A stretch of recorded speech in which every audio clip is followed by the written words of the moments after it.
En la clase de hoy es flexión simple, lo estuvieron viendo luego ya en teoría. Hoy vamos a ver todos esos, no todos, pero la mayor parte de los parámetros y los coeficientes que utilizaron en la teoría, van a verlo ahora su aplicación.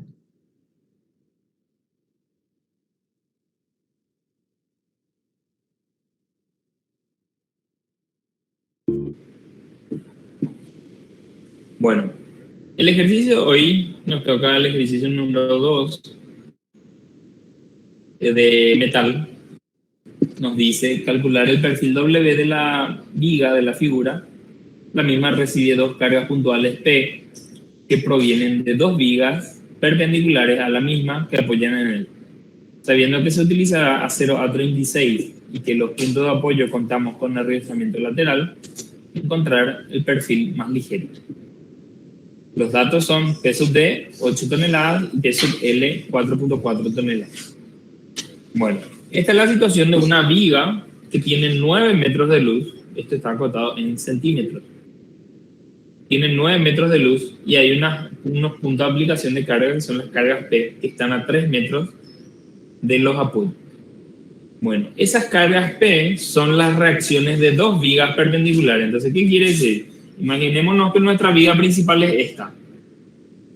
Una viga de 9 metros que apoya acá y apoya acá. Y perpendicular a esta viga hay otras dos vigas perpendiculares. Así. Entonces, la reacción de la viga, obviamente esa viga que está en azul, digamos, tiene sus apoyos respectivos en otros lados también, ¿verdad? Pero existe un punto común que es la intersección de los dos, que son estos puntos que están acá. Entonces, digamos que es la viga principal que está en rojo, que es la de 9 metros, la que nosotros queremos calcular, y están las vigas en azul, que son unas vigas perpendiculares, que se apoya encima de nuestra viga principal y que nos transmiten una reacción de valor P. Sería P y P. Y aparte de transmitir la carga P, también brindan un arriostramiento en ese punto de aplicación. Entonces, en este punto donde están conectados los dos, la viga que está en azul no permite que la viga en rojo se desplace lateralmente. ¿Qué quiere decir que desplace lateralmente? Que solamente la viga puede desplazarse en el plano vertical en ese punto. Entonces, digamos que en ese punto es un punto, digamos, de desplazamiento desplazamiento nulo horizontal, pero sí puede desplazarse verticalmente porque, digamos que, bueno, está la deformación propia de la viga. Bueno, esta carga P proviene de la suma, digamos, de dos cargas, que son una carga permanente, P sub D, y una carga viva o accidental, que es P sub L. Digamos que la carga P es una única carga, pero se compone de dos partes, una porción permanente y una porción variable. Entonces, la porción variable, dependiendo del caso, puede valer una magnitud u otra, pero en un instante dado puede llegar a valer 4.4 toneladas. Esa es la característica que tienen las cargas vivas. Las cargas vivas pueden estar como pueden no estar. Y lo que normalmente nosotros utilizamos es la carga máxima. Es decir, que en un instante dado, en un caso más desfavorable, se va a dar que va a ser como máximo 4.4 toneladas. Bueno, estas cargas están por separado porque nosotros debemos aplicar los coeficientes de seguridad relacionados a cada tipo de carga. Entonces, para las cargas permanentes, tenemos nuestro coeficiente de seguridad de 1,2 y para las cargas vivas de 1,6. Como no tenemos viento y otras cargas, aparte de las mencionadas, entonces no hace falta hacer otras combinaciones de carga. Entonces solamente vamos a aplicar la carga de 1,2 P sub D y 1,6 P sub D. Y con eso vamos a obtener nuestra carga entonces de diseño o carga última P sub U. Entonces, primero tenemos 8 toneladas por 1,2, que es el coeficiente de seguridad de la carga permanente, más 4.4 toneladas, que es la carga viva, por 1,6, que es el coeficiente de seguridad de la carga viva. Recuerden que madera, un coeficiente de seguridad de la carga permanente y la carga viva eran iguales a 1,4. En metal, como estamos usando la norma americana, los coeficientes de seguridad varían y son entonces los respectivos 1,2 y 1,6 que ya habíamos visto en la clase anterior. Entonces tenemos que nuestra carga de diseño es de 16.64 toneladas. Con esta carga de diseño nosotros vamos a calcular el momento flector generado en nuestra viga principal. Ese momento flector lo podemos calcular de dos maneras. Primero, por fórmula directamente, ¿verdad? O segundo, podemos hacer también por el método de los diagramas de flexión y cortante. Entonces, ¿qué sucede? Si nosotros analizamos por cortante o dibujamos el diagrama de cortante, nuestro diagrama va a ser así. Esta va a ser nuestra reacción RA. Luego viene constante hasta acá. En el punto de aplicación en la carga P. Esta carga se hace 0. Luego hasta el punto de la segunda carga P. Esto vuelve a ser P. Y constante hasta RB. Como RA y RB son iguales por simetría, entonces RB y P también son iguales. Entonces esto vale P. Esto es cortante positivo, esto es cortante negativo. Estamos despreciando todavía el peso propio de la viga. Bueno, entonces, este es mi diagrama de fuerza cortante. Ahora, ¿qué propiedad tienen los momentos respecto a los diagramas de fuerza cortante? Ya lo habrán visto a lo mejor en estructuras. El área del cortante es igual a la variación del momento flector. Entonces, el momento flector empieza en 0 y en este punto termina siendo máximo y es igual a esta área que está acá. ¿Y cuánto vale esta área? Vale RA. Vale RA por la distancia al punto de aplicación de la carga que le vamos a llamar A minúscula. Luego, entre P y P no hay ninguna carga aplicada, permanece constante el momento y luego esta área negativa le va y le resta hasta volverse 0. Entonces, el momento flector máximo generado, que es igual, o sea, la variación del momento flector que va desde 0 hasta el máximo acá, es igual al área del cortante. Como esta área es negativa, esto le vuelve a restar hasta volverse 0 acá. Entonces, tenemos que nuestro momento es R por A. Entonces, si ustedes conocen las reacciones RA y RB de cualquier viga, ustedes pueden hacer por método gráfico para calcular el diagrama de momento flector. Bueno, si no usan este método, tienen que usar una fórmula, ya sea sacada del libro. Entre las fórmulas que pueden consultar, por ejemplo, al final del libro de Jiménez Montoya de Hormigón, tienen las fórmulas tipo para distintos tipos de carga, tanto de vigas simplemente apoyada como de vigas continuas. Entonces pueden usar eso como información. Bueno, entonces en este caso, si ustedes consultan eso, le va a decir que el momento flector de dos cargas puntuales simétricas al apoyo es directamente P por A.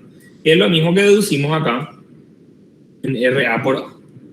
Bueno, con eso tenemos nuestro momento flector máximo mayorado o de diseño y también nuestro cortante máximo. El cortante máximo es igual a RA o RB, que es igual a la carga P. En este caso, P sub U, que es la carga mayorada. Tenemos los cortantes y los momentos máximos. Bueno, ahora vamos a empezar el predimensionamiento a flexión. Antes de continuar con el ejercicio, vamos a consultar la fórmula. Entonces nos vamos a ir a la fórmula de la clase 2, y vamos a ir viendo. Bueno, esta primera parte todavía no voy a hacer ningún énfasis, pero estas son las esbelteces de la pieza. ¿Qué quiere decir la esbeltez de la pieza? Por ejemplo, si tenemos un perfil I, ¿qué relación hay entre el espesor de chapa y el vuelo del ala, por ejemplo? ¿Y qué relación hay entre el espesor de chapa y la altura libre del ala? Eso es lo que representan estos valores lambda. Y si mi valor de lambda es mayor a estos valores, entonces la viga entra en consideraciones especiales.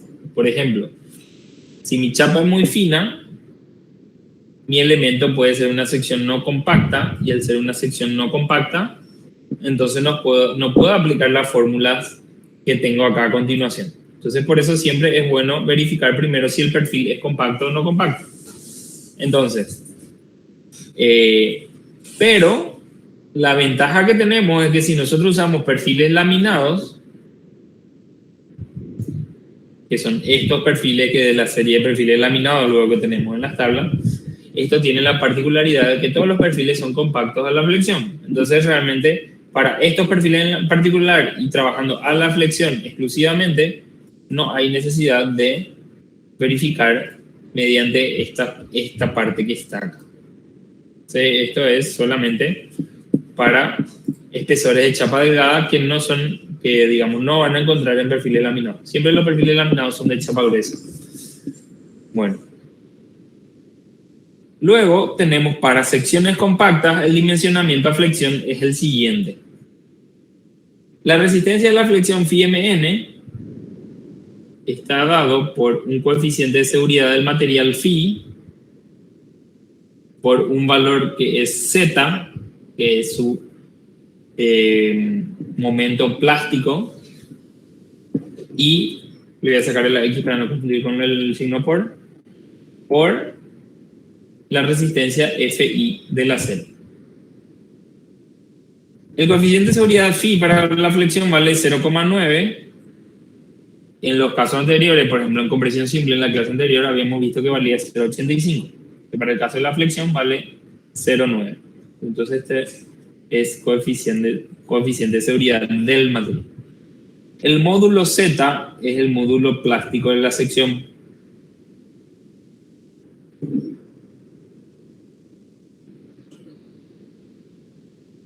¿Y qué es el módulo plástico de la sección? Bueno, imagínense una pieza de madera, ¿verdad? Sometida a la flexión. Imagínense, tenemos una barra de madera, esto tiene una carga P aplicada y entonces se produce una flexión. Entonces, en la flexión se van a producir compresiones en las fibras superiores y tracciones en las fibras inferiores. Si nosotros hacemos un corte acá, que vamos a tener en una sección transversal que las tensiones siguen un diagrama lineal. Entonces, es donde esto es sigma compresión y esto es sigma atracción. Bueno, ¿cuál es la particularidad que tenemos? Cuando nosotros trabajamos con madera, nosotros comparamos que esta tensión sea menor a nuestra resistencia de diseño. Esto también. Nuestra resistencia de diseño. O sea, nosotros limitamos a que la tensión máxima no supere a nuestra tensión de diseño. ¿Y por qué no queremos que supere la tensión de diseño? Porque las fibras se terminan soltando cuando se supera dicho valor. Entonces, obviamente que están los coeficientes de seguridad y coeficientes estadísticos, pero hablando fácil y pronto, es no superar las tensiones porque por encima de ese valor corremos el riesgo de que las fibras se suelten. Bueno, eso es lo que ocurre en madera, pero en metal, el metal tiene una particularidad que es un material dúctil.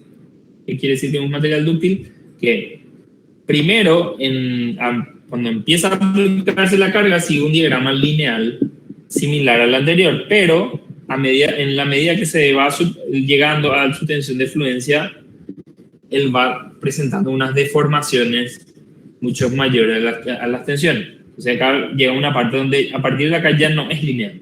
O sea, hasta acá sería nuestro, digamos, comportamiento elástico, y a partir de acá ya sería nuestro comportamiento inelástico.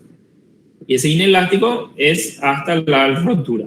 Entonces, ¿qué propiedad tiene cuando trabajamos en el régimen elástico? Que si nosotros cargamos nuestra viga hasta esta carga y soltamos, la estructura regresa a su posición inicial.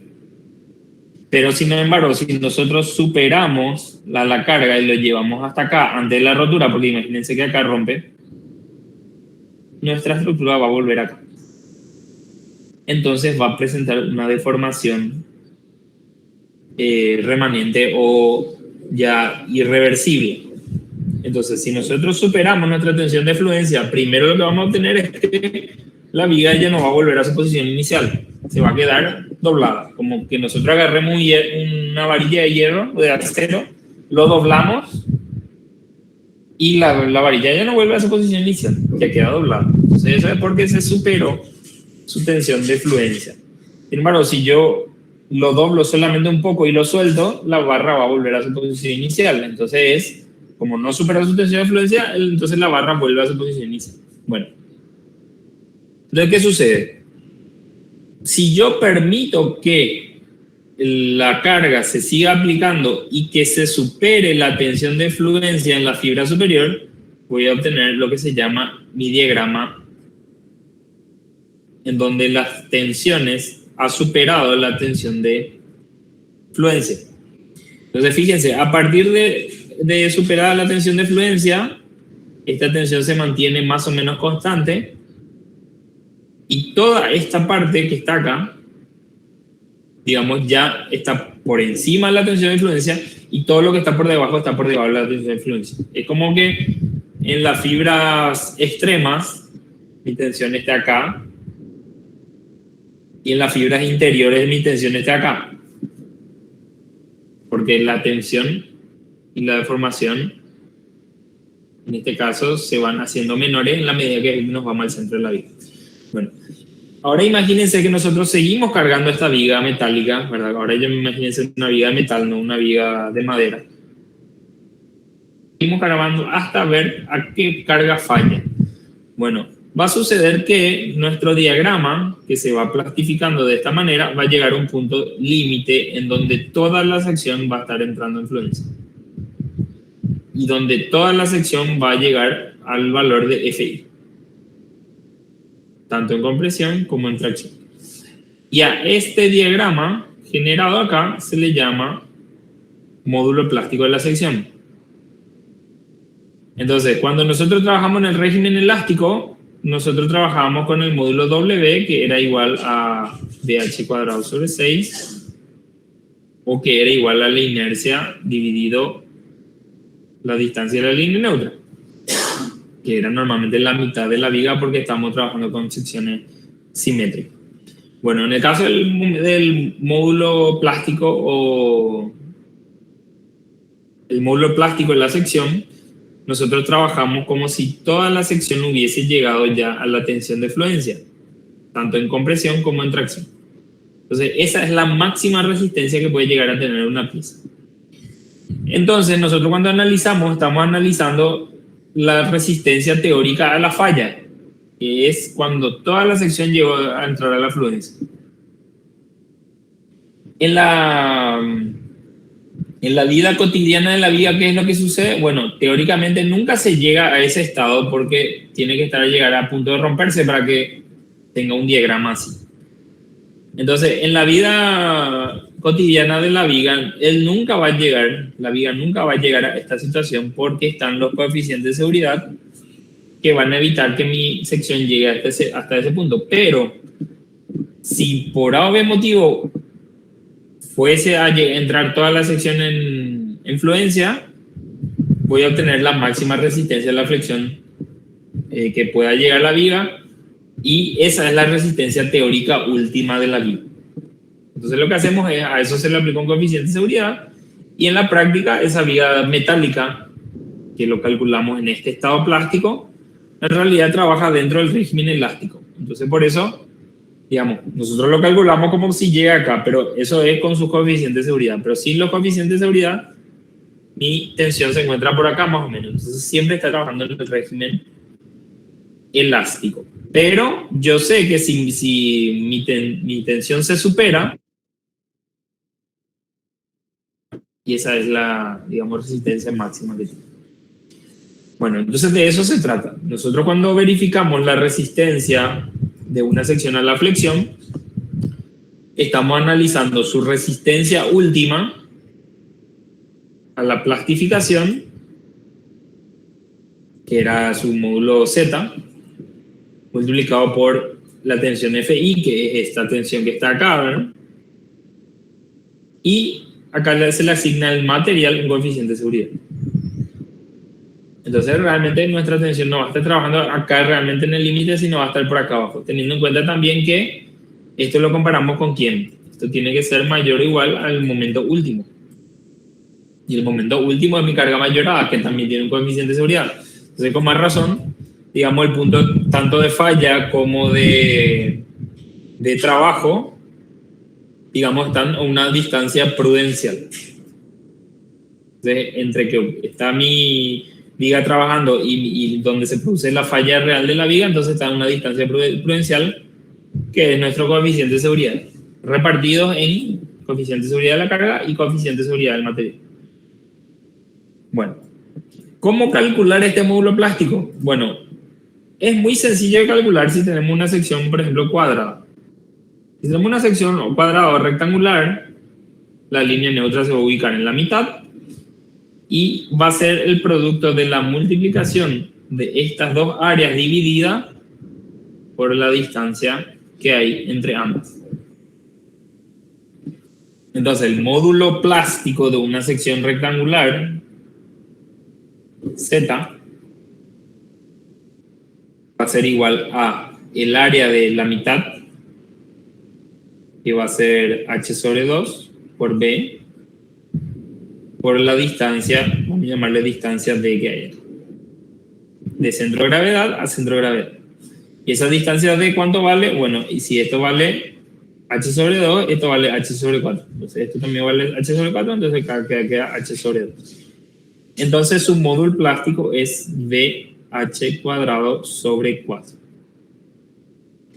Fíjense que el módulo plástico de la sección es más alto que el módulo elástico, porque esta es la resistencia o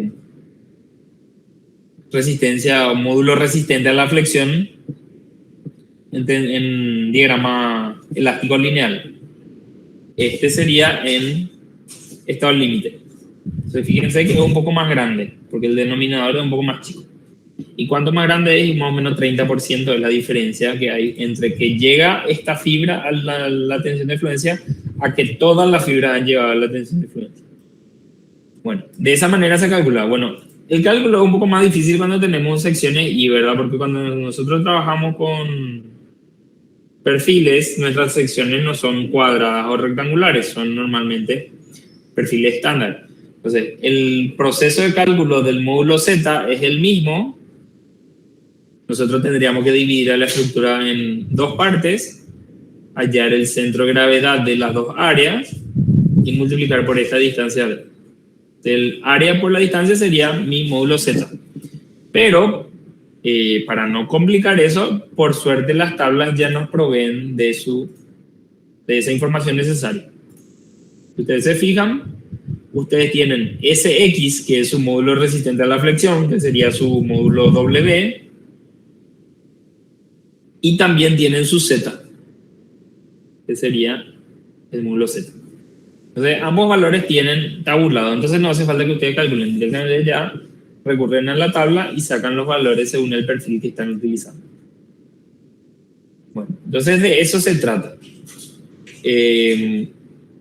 Esa es la resistencia a la flexión, que se llama acá momento plástico, que es FI por Z, y para transformarlo en resistencia a la flexión, multiplica por el coeficiente Φ. Me parece el coeficiente Φ 0,9 que está acá. Bueno, ahora hay que tener en cuenta algo. Esto es, digamos, con una sección que no tiene ninguna inestabilidad. ¿Qué es lo que sucede? Cuando nosotros tenemos una pieza que es muy larga y está sometida a la flexión y este elemento no está, digamos, arriestrado en el sentido perpendicular a la pieza, entonces aparece lo que se llama el pandeo torsional, que es que la sección que está en una posición vertical tiende a ladearse lateralmente. El mismo pandeo torsional que veíamos en madera también puede ocurrir en metal. Bueno, entonces, ¿cómo sabemos el metal si el elemento está sometido o no al pandeo torsional? Se hace una comparación que se llama acá LP y LB. ¿Qué significa LP y qué significa LB? Bueno, LP se podría decir que es la longitud plástica, es decir, la longitud en la cual yo puedo no arrastrar mi elemento sin necesidad, sin que se produzca ese pandeo torsional. Entonces digamos que, vamos a suponer que en el punto donde está acá la flecha en verde sea un punto de arrastramiento lateral. Entonces, si mi distancia que hay entre el punto de arrastramiento lateral, que es LB, no supera a LP, entonces la sección no tiene inestabilidad y se calcula según esta fórmula que está acá. Pero si mi LB, que es la longitud no arrastrada, supera a LP, entro en este campo que es si hay una influencia del pandeo torsional. O sea, ahí las fórmulas cambian y se vuelve una fórmula un poco más larga. Bueno, y si esa LB es aún más larga, superando a LR,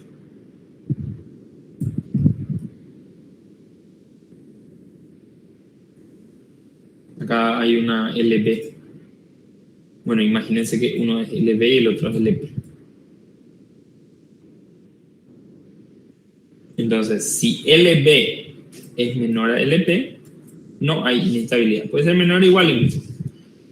Si LB, si esto no se cumple, entonces sí hay. Si LB es menor o igual a LR, pero es mayor a LP, entonces se da esta condición 2. Y después está la condición en que LB es mayor a LR. En ese caso, se da esta condición que está acá. Entonces tenemos 3 longitudes. Bueno,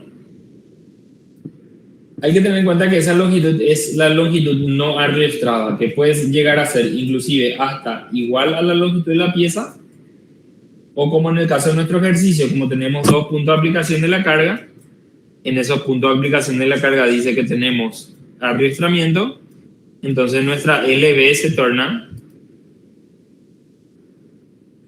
esa distancia. Esta es LB, esta es LB y esta es LB. Para el caso de nuestro ejercicio. Entonces nosotros lo que tenemos que comparar es si esta LB supera a LP o supera a LR. Para saber cuál de estas 3 fórmulas utilizar. Es lo que en síntesis hace. Profe, y LP vos habías dicho que es la longitud plástica. En este caso sería 9. No, la longitud plástica, ¿qué es? La longitud plástica es la longitud por la cual el perfil todavía no tiene inestabilidad. Y eso depende del perfil, no depende del ejercicio. Entonces, ¿dónde nosotros encontramos LP? Acá. Y acá. Esta LP y LR son las longitudes para las cuales el perfil no tiene inestabilidad. Entonces, vamos a suponer, nosotros decimos, vamos a usar un perfil 821. Entonces, nosotros revisamos cuál es su LP y cuál es su LR.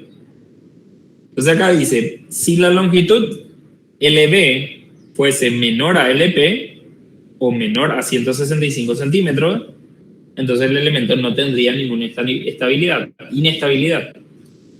Si tiene entre 1,65 y 606, hay inestabilidad y se calcula según la ecuación 1. Y si supera 606, se calcula según la ecuación 2.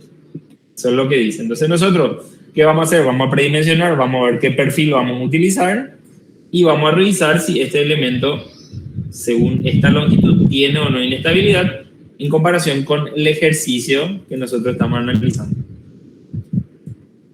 Que va a ser, puede ser de este tipo lo que fuese. Entonces nosotros lo vamos a comparar con este. ¿Qué tenemos nosotros? Tenemos que la longitud es de 300 centímetros, o sea, 3 metros cada uno. Entonces mi LB es 3 metros.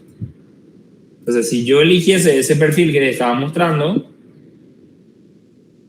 yo estoy en el rango entre LP y LR.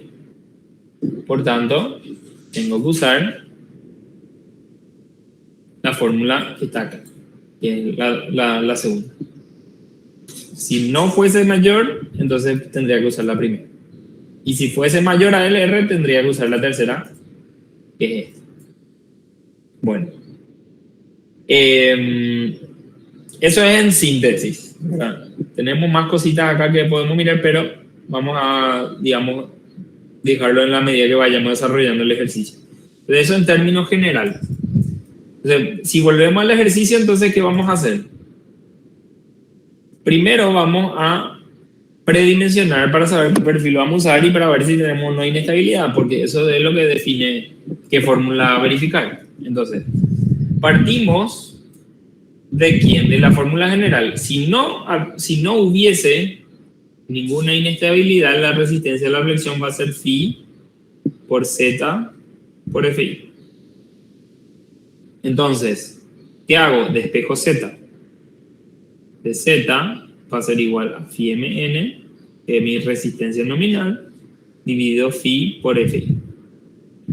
Y como yo sé que phi mn tiene que ser mayor o igual a mu, reemplazando acá, me queda que z tiene que ser mayor o igual a mu sobre phi por fi. Entonces, de esta manera yo busco un z mínimo que necesito para que mi viga no falle en la flexión. Pero esta z mínima es suponiendo que no hay ninguna inestabilidad. Entonces, con esto yo elijo un perfil y ahí veo mi perfil cuánto es su LP. Entonces ahí veo si el elemento va a tener o no inestabilidad. Entonces, hacemos eso. Despejamos un z mínimo según mu sobre phi por fi. ¿Qué hacemos acá? Mi momento último es mi momento mayorado, que es este, 49.42. Voy a multiplicar por 10 a la quinta para pasar unidad de medida de toneladas por metro a kilogramos por centímetro.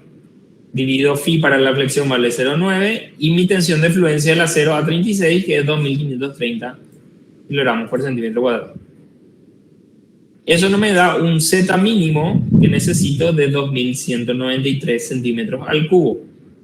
Este sería el análogo al módulo resistente W que usábamos en madera. Digo el análogo porque no es lo mismo, es parecido.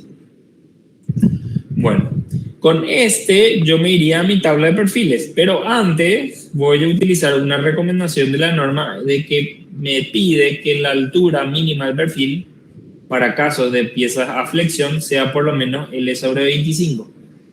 Este es un cumplimiento recomendable para que verifique la flecha, pero en caso que la flecha verifique igual, digamos, no hace falta respetar. Puede ser una H menor, ¿verdad? Pero es recomendable estar en esos límites porque si no corremos el riesgo de que la flecha no verifique. Entonces, el H mínimo entonces va a ser L sobre 25, o sea, 9 metros de longitud total, dividido 25 nos da 36 centímetros. Entonces, ¿qué vamos a hacer? Vamos a pasar esto a pulgadas. Esto equivale más o menos a 14 pulgadas de altura. Entonces, puedo empezar a buscar entre los perfiles W14. Habíamos visto en la clase anterior que los perfiles W se designaban por su altura y su peso. Entonces, la altura probamos los W14. Nada me impide usar el W12 ni el W16, pero más o menos para que tengan orientativamente qué altura utilizar, podemos probar con un W14. Y vamos a ver qué peso necesitamos en función a qué módulo Z mínimo necesitamos. Entonces 2193, entonces nos vamos a la tabla, nos vamos a la serie W y buscamos un W14. Voy subiendo, este W8, W10, W12, W14. Acá están los W14. Y busco un módulo Z que sea mayor a 2100 y algo, que es este. 2278, el W1482. Y este W1482 tiene una longitud LP de 324, entonces es un perfil que podríamos utilizar sin problema. No va a tener inestabilidad, tiene un módulo Z mayor al que necesitamos y tiene una altura mayor al que necesitamos. Entonces ese puede ser un perfil indicado. Bueno, ¿Qué datos vamos a sacar de este perfil? Vamos a sacar su peso propio, porque vamos a tener que sumar su peso propio, su inercia para poder verificar la flecha y su módulo ZX. Bueno, el ejercicio toma el siguiente perfil W1677. ¿Qué particularidad tiene este perfil con respecto al primer perfil que nosotros hemos elegido? Primero, este es un perfil que pesa menos. Al pesar menos, tenemos la ventaja de que es más barato. Segundo, tiene más altura. Como es de 16 pulgadas y no de 14, tiene menor deformación por ser más alto. Entonces, al ser más alto y pesar menos, se deforma menos y me sale más barato. Entonces, ¿qué mejor que un perfil así? Bueno, entonces acá usa ese perfil como referencia. Ustedes pueden usar el 1482 también si quieren, no hay problema, no está mal. Podrían probar con el perfil 1482. Bueno. Profe, una pregunta, ¿cómo vamos a ir a análisis en general? Nos vamos por el más barato siempre, ¿verdad? Sí, con el que pese menos, ¿verdad?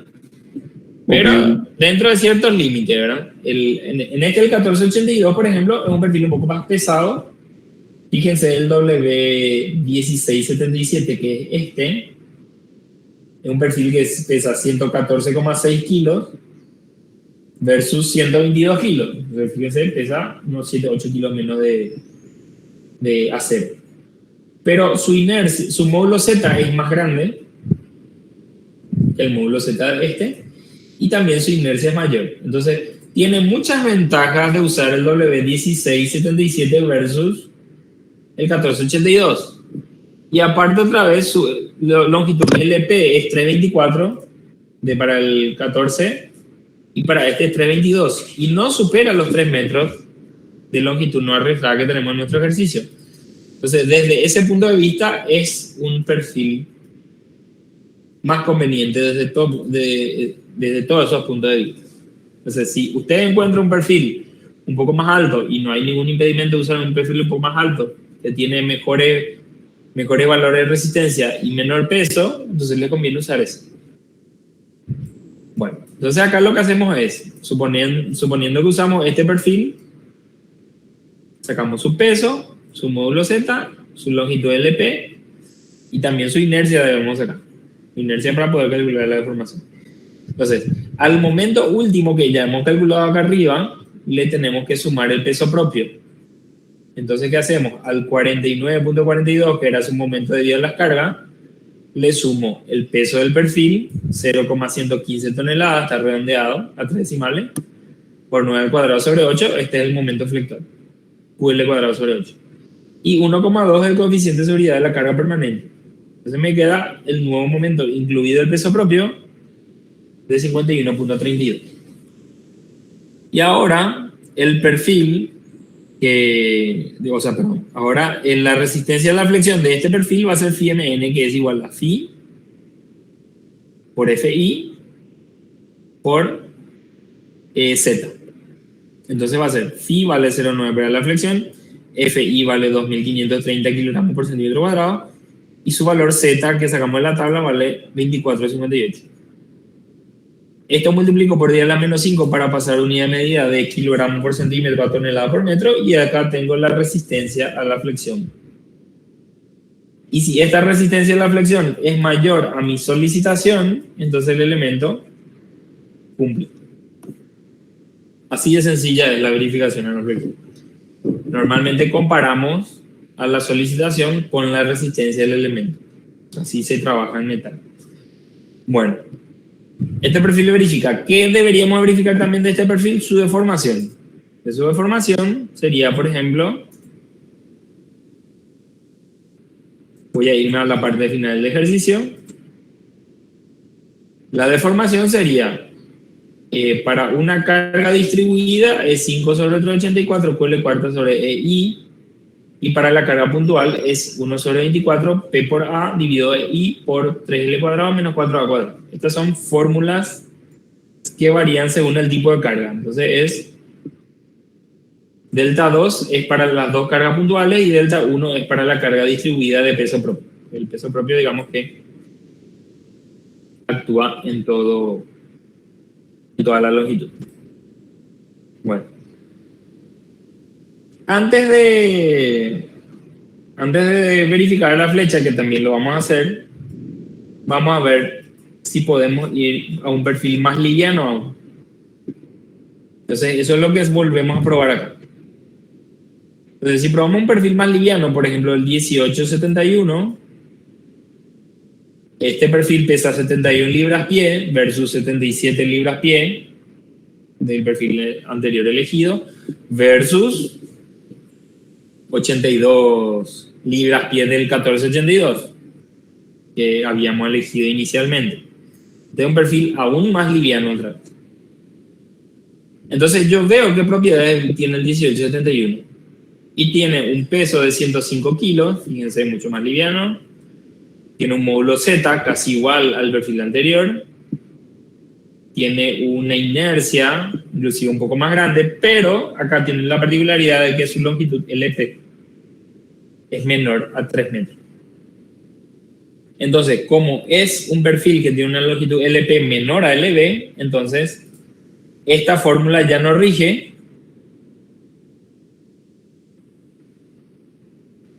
Esta fórmula que ya no rige está según el formulario que es este. Bueno, entonces, ¿cómo procedemos cuando tenemos ese caso? La idea del ejercicio era que justamente veamos ambos casos para poder comparar. Bueno, vamos a calcular el momento MU según el peso propio del perfil elegido, que es este. Ahora, el nuevo perfil elegido es el 1871. Su peso es 105 kilos, entonces vamos a calcular según ese peso el nuevo momento flector de peso propio. Multiplicado por 1,2 porque es carga permanente y lo sumamos al momento producido por la carga P. Es mi nuevo momento último. Después voy a sacar, para poder calcular según esta fórmula, ¿qué datos necesito? Necesito C sub B, un coeficiente, MP, que es el momento plástico, y MR, que es un momento, digamos, elástico. Bueno, voy a explicar ahora cuánto vale cada uno. Bueno, el momento MP es el mismo momento plástico que nosotros calculamos acá arriba, pero sin coeficiente de seguridad, o sea, sin 0,9. Es directamente Z por FI. Eso es MP. ¿Qué vale? El módulo Z de nuestro perfil vale 2376 por FI y multiplico por 10 a la 5 para pasar a unidad de medida, que da 60,11 toneladas por metro. Esta es entonces su capacidad de flexión si no hubiese ninguna inestabilidad. Luego está la resistencia MR. La resistencia MR es la resistencia que tiene el elemento cuando su LB fuese igual a LR, que es esta MR. Entonces va a ser la fórmula de MR es igual a el módulo resistente S, que es el módulo W, por FI menos FR. S es el módulo W de la sección, que sacamos de la tabla que lo llama SX. FI es la tensión de fluencia 2530. Y FR es la fuerza de tensión residual, y acá está cuánto vale. FR vale 69 megapascal cuando es canto redondeado y 114 megapascal cuando es canto vivo. ¿Y qué significa canto vivo y canto redondeado? Bueno, los perfiles laminados son normalmente de canto redondeado. Los perfiles armados son de canto vivo, porque son chapas soldadas entre sí. Entonces, si tenemos perfiles laminados, que es lo que estamos usando ahora, vamos a usar canto redondeado. Si tuviésemos unos perfiles fabricados, tenemos que usar canto vivo. Entonces, 69 megapascal son 690 aproximadamente 690 kilogramos por centímetro cuadrado. Entonces hacemos 2530 menos 690.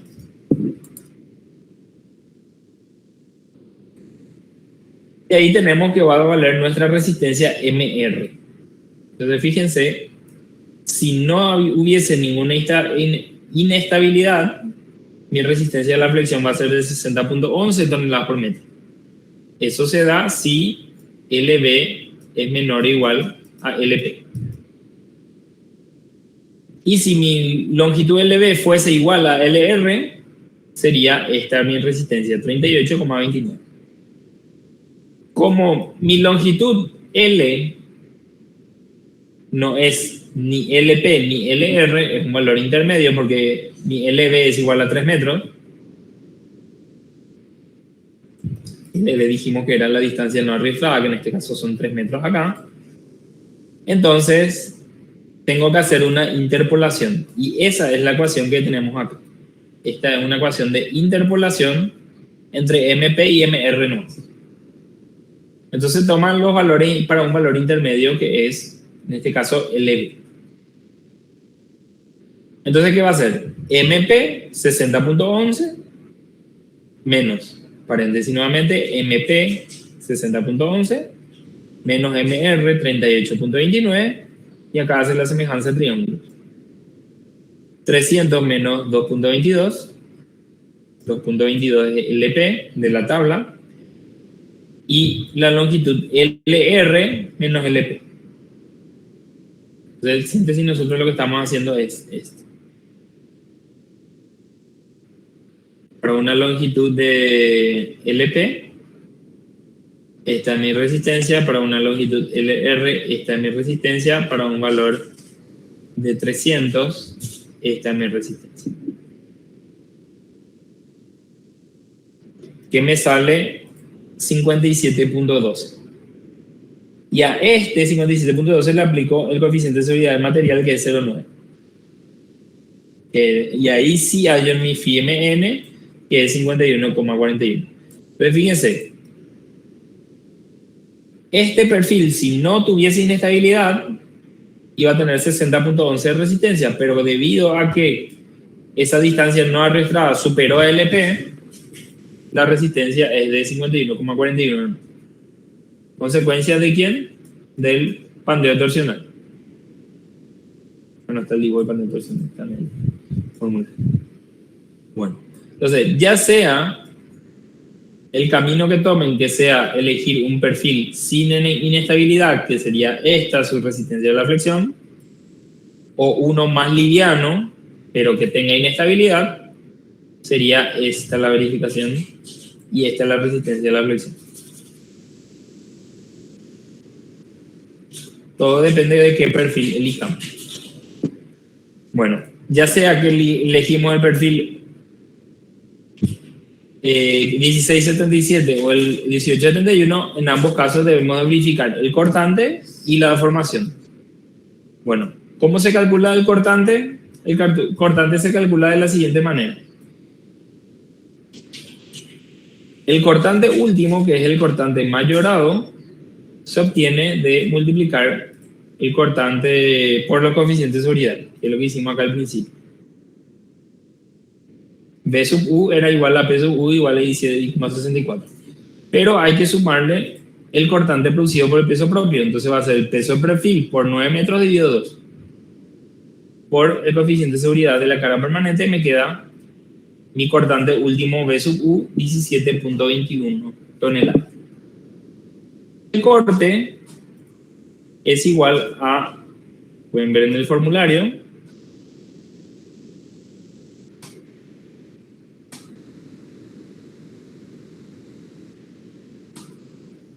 acá, la resistencia al corte de una pieza es igual a 0,6 por FI por el área del alma del perfil. Entonces, el área del alma que está compuesto por el espesor de chapa del alma por la altura del perfil. Entonces, ¿cómo nosotros sacamos esos datos? De la tabla de perfiles laminados. Nos vamos a la tabla. El perfil elegido era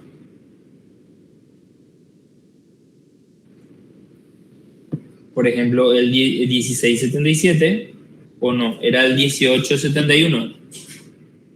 1871, entonces acá tenemos su altura D y su ancho TW. TW esto está en milímetros. Sería 46,9 centímetros por 2,06 centímetros. Entonces la resistencia al corte es verificado según 0,6 por FI por el área del alma, que es altura 46,9 y 1.26 que es el alma. Hace rato dijimos que era otro valor, vamos a revisar. Ah, no, perdón. T sub F es la altura acá. T sub F. TW es 12,6 milímetros. Sería 1.26 centímetros. De acá tenemos 1.26 por la altura, entonces sería considerar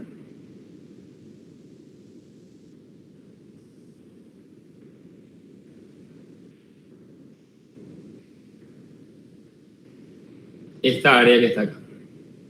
Sería D y TW. Bueno, y me sale 89,7 toneladas, que lo multiplico por el coeficiente de seguridad phi del material y me queda phi B sub n de 80,73 toneladas. Y si phi B sub n es mayor o igual a B sub u, el elemento cumple. En nuestro caso B sub u es 17,21 nomás. Mi perfil aguanta 80. El perfil verifica holgadamente el corte. Y la deformación tenemos que considerar, si nosotros vamos al formulario otra vez, tenemos las siguientes tres condiciones.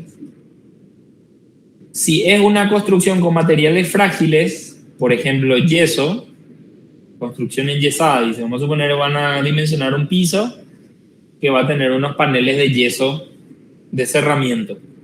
Entonces eso hay que limitar la deformación a L sobre 360.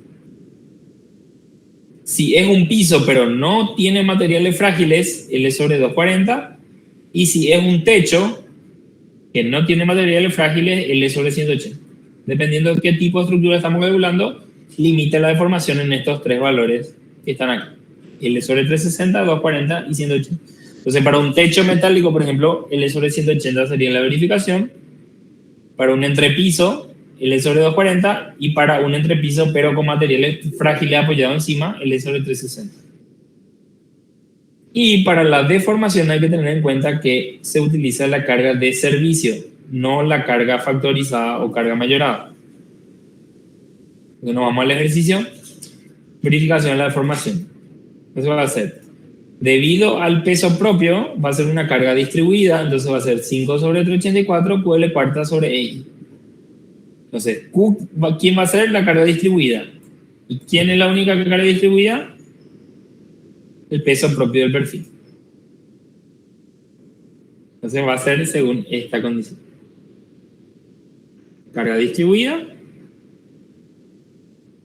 9 metros y vale 105.7. O sea, 106 podemos redondear toneladas por metro.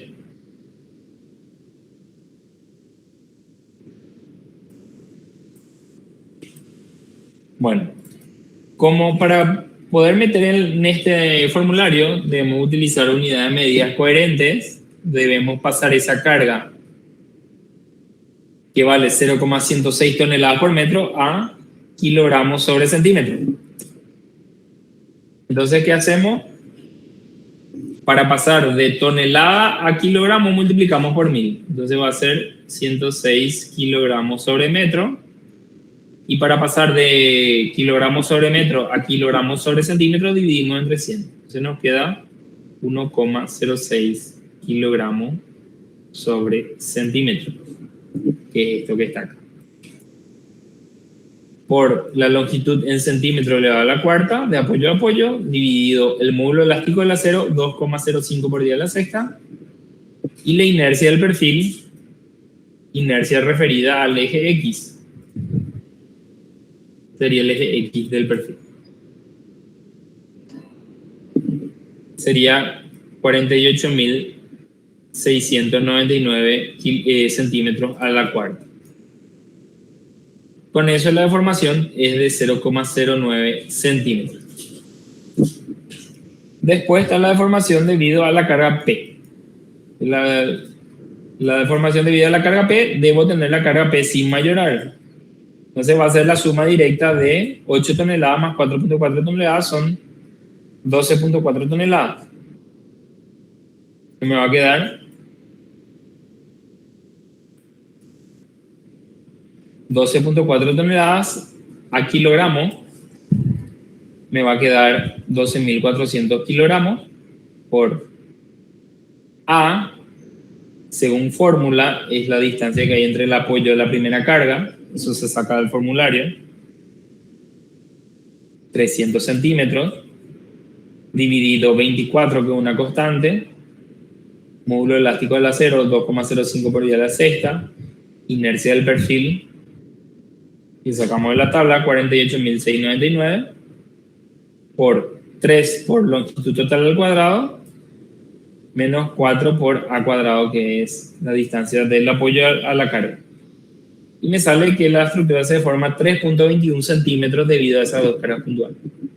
Entonces sumo la deformación debido a el peso propio con la deformación debido a la carga puntual P, y tengo que mi deformación total es de 3.3 centímetros.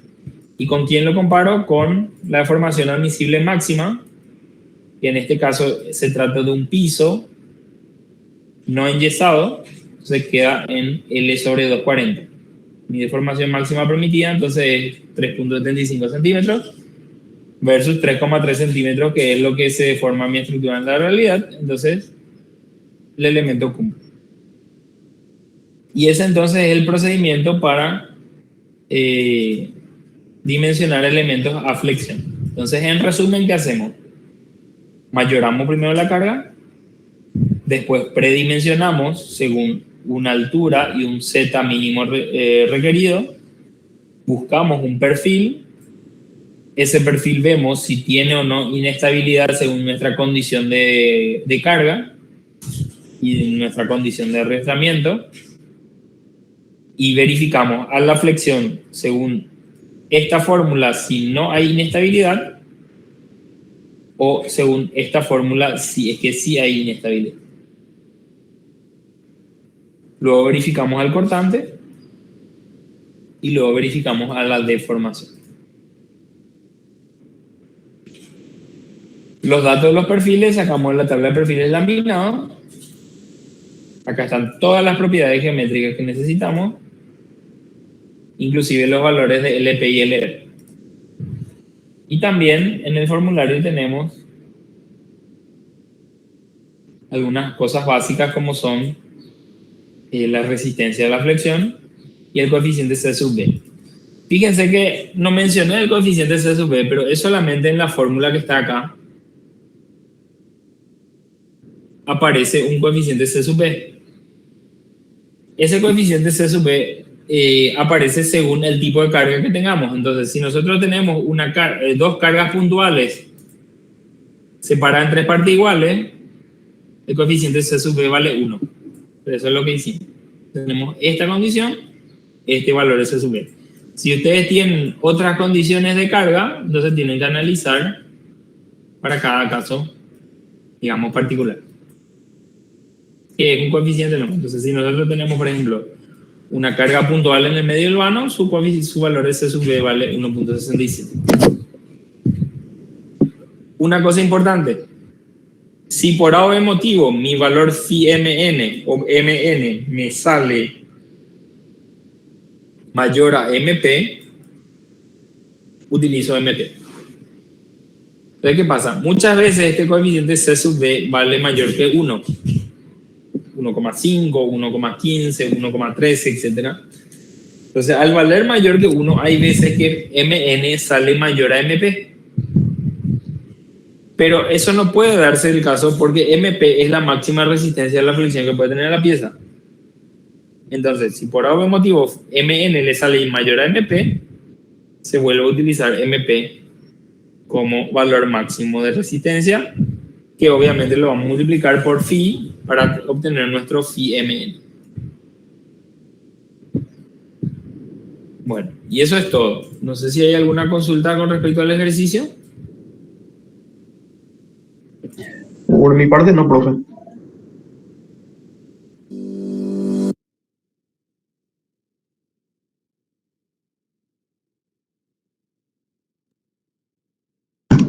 Bueno, terminó el ejercicio. No sé si hay alguna consulta al respecto. Profe, esa última parte te equivocaste nomás, porque viste que decía que MN era mayor a MP, pero estás escribiendo al revés. No, en realidad la igualdad lo que quería decir es que MN siempre tiene que ser menor o igual a MP. Eso es lo que tiene que decir la expresión. Pero hay veces que vos calculás y MN te sale más grande. Pero como MP es la máxima resistencia a la flexión, no podemos tener una resistencia mayor a MP nunca. Entonces, si MN sale mayor a MP, entonces se adopta MP. Pero si MN vale menor a MP, entonces se adopta MN. O sea, en realidad se usa el menor de los dos. No sé si eso contesta la pregunta. Sí, profe. Profe, Sí, te escucho. yo he visto que C sub B consideraste 1, pero no tuviste en cuenta el tema del C sub B para la carga distribuida porque el peso propio ya es muy chico en comparación a esa carga puntual, ¿verdad? Sería. Así mismo, como la carga puntual es la que producía el mayor momento flector, en magnitud, por decirte, 95% vale la carga puntual y 5% vale la carga distribuida. Entonces yo utilicé el valor de C sub B de las cargas puntuales. Pero si es que hay un caso en donde no está tabulado,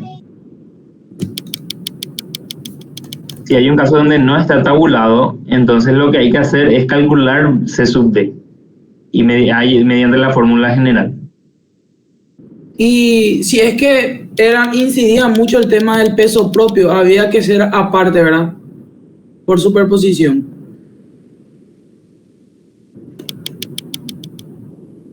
No, en esos casos ya conviene calcular, si la incidencia del peso propio es grande, ya conviene calcular C sub B. Ya con la fórmula. Tres valores de momento flector al 25%, al 50% y al 75% de la viga. Profe, ¿eso sería con la fórmula que mostraste? Sí, con la que está en el formulario, así mismo. Vale, gracias. Dale. Profe, hay una fórmula general que es M sub A, M sub B y M sub C. Es el momento en el punto A, en el momento en el punto B y en el momento en el punto C, que sería el momento en el 25% de la luz, en el 50% de la luz y en el 75% de la luz. Es dividir tu viga en 4 partes.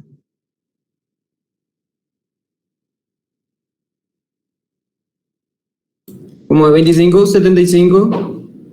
25, 50 y 75% de la luz. Vale, gracias, profe.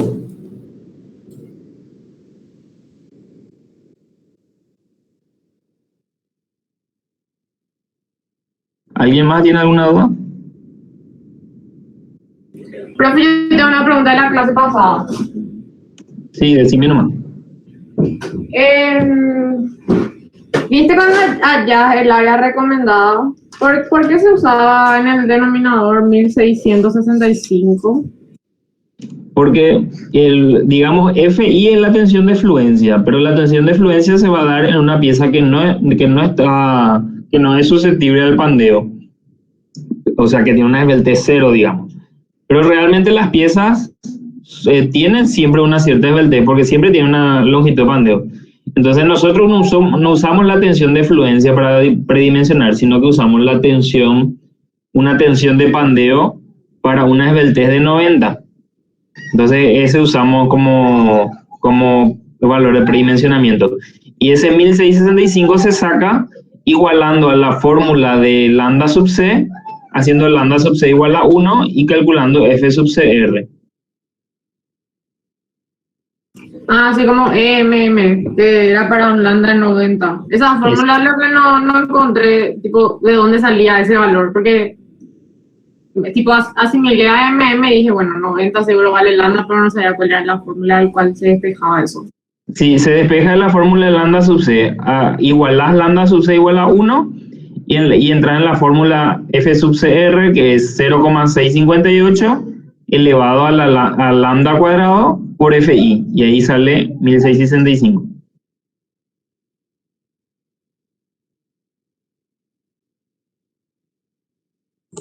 Profe, viste que en la parte de C sub B hay una C sub B que varía y varía en función a qué es eso.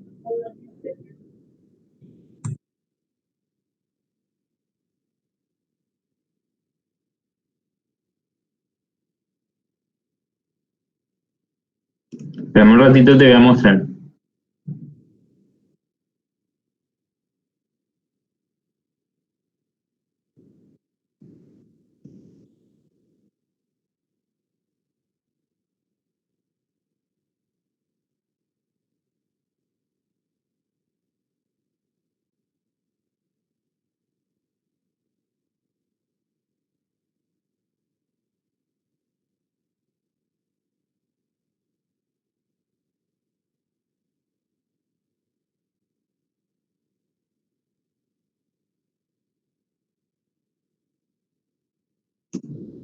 Esta es la fórmula C sub B.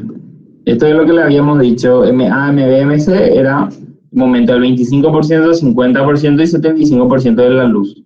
Y este es M máximo, ¿verdad? Bueno, C sub B tiene que ser siempre menor o igual a 3. Bueno, estos son los valores de C sub B tipo. Ya para cada condición de carga, ¿verdad? Si no carga distribuida, puntual, etc. Entonces, si no está tabulado acá, tenemos que usar el valor de C sub B calculado por esta fórmula. Entonces, en nuestro ejercicio que teníamos esta condición, dos cargas puntuales equidistantes, y teníamos el valor de C sub B igual a 1 si es que en el punto de aplicación de la carga hay arrastramiento lateral. Y si en el punto de aplicación de la carga no hay arrastramiento lateral, C sub B vale 1.67.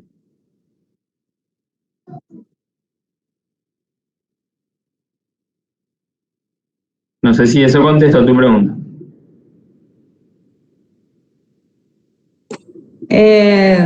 No, el de al lado era, profe. Pero ahí creo que se debería hacer por superposición, aunque tiene una carga distribuida y una carga puntual. En una barra.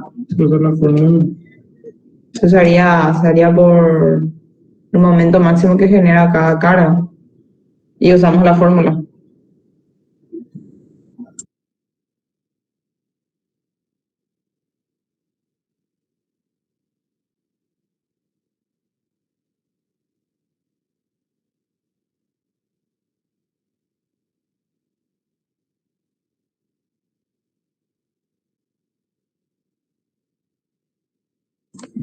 Profe, creo que tu micrófono está apagado.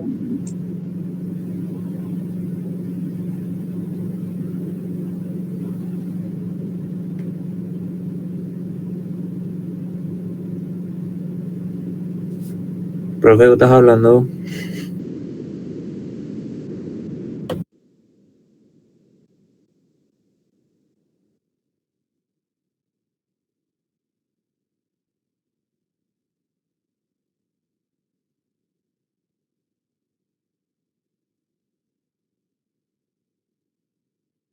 Perdón, creo que tenía el micrófono apagado. Como le estaba diciendo, en este caso la superposición no va a funcionar tan bien porque fíjate que vos calculás MP y MR. En ningún lado en la fórmula MN calculás el momento que incide debido a la carga distribuida o a la carga puntual. Usas MP, que es el momento plástico, y MR, que es el momento, digamos, de la fuerza residual. Bueno, entonces, esta es una interpolación que depende solamente de la longitud no arrastrada y de la longitud de los perfiles LP y LR. Entonces, no podemos hacer una superposición porque estos valores no cambian. Y L tampoco cambia, o sea, teóricamente va a tener el mismo resultado, pero con dos valores C sub B distintos. Entonces, cuando vos tenés momentos producidos por varias cargas, directamente ya te tenés que ir a la fórmula general de cálculo de C sub B.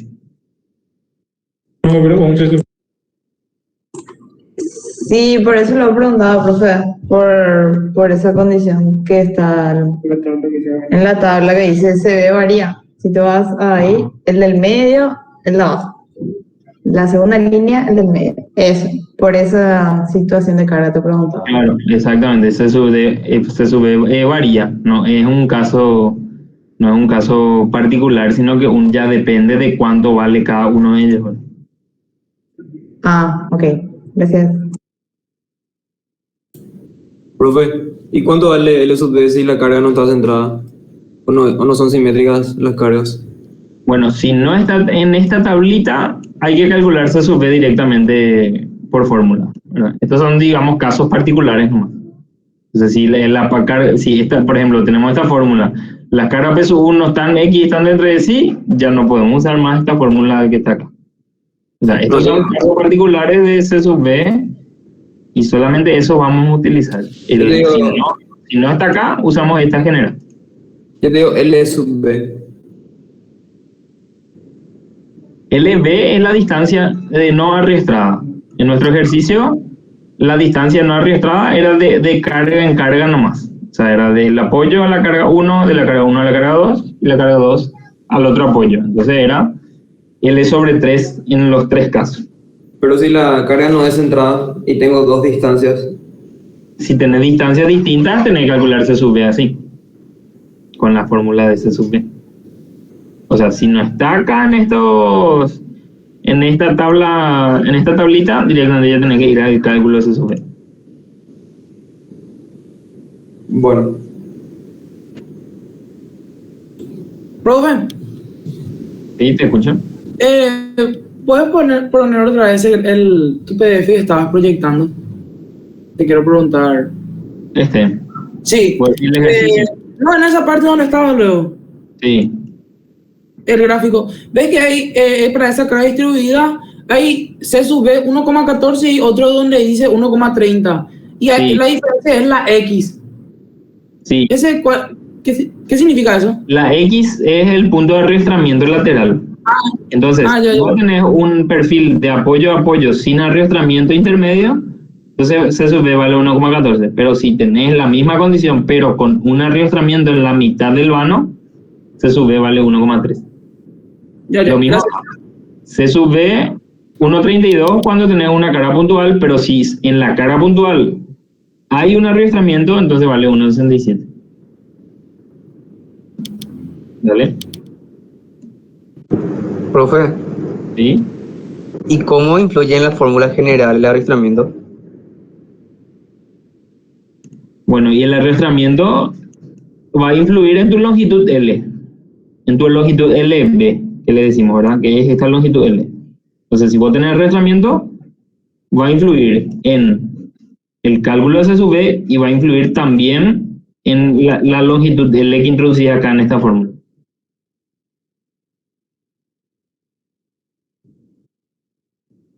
Ya, pero en el de C sub B, en la fórmula, pues no incluye ni un término sobre el arrastramiento. Serían los momentos más creo, ¿verdad? Bueno, esta es una interpolación entre LP y LR.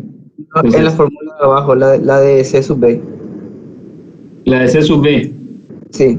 La de C sub B no interfiere, digamos, el arrastramiento.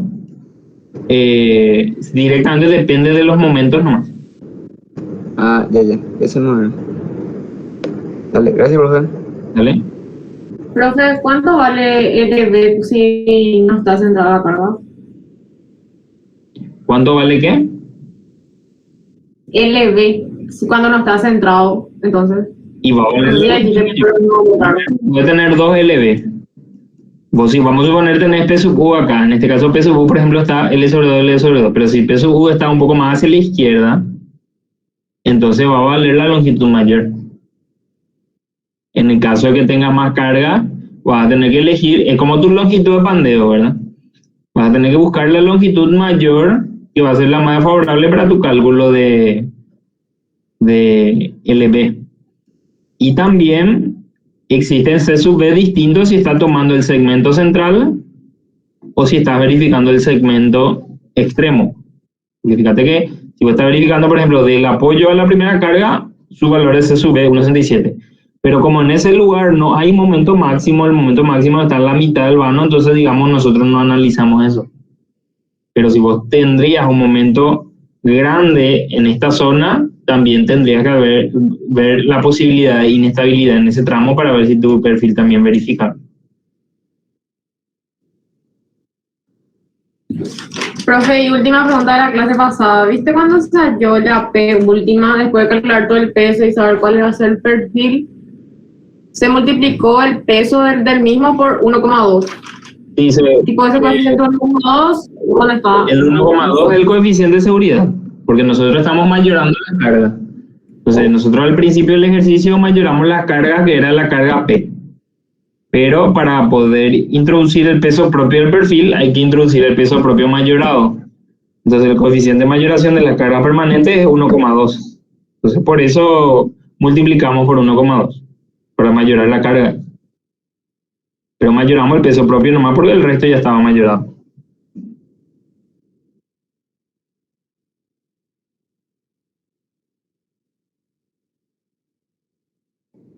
¿Alguna otra consulta? No, profe. Dejamos entonces la clase hasta aquí. Las filmaciones todavía no subí porque estamos haciendo algunas ediciones. Para que salga, digamos, para que tenga el título de Universidad Nacional nomás. Por eso todavía no subimos, pero vamos a estar subiendo en la brevedad. Y los PDF también se van a subir, profe, de la teoría, digo. Porque la Se va a subir el PDF de la teoría y se va a subir las filmaciones de la teoría también. Ah, ok. Gracias, profe. Dale. Hasta luego y buenas noches a todos.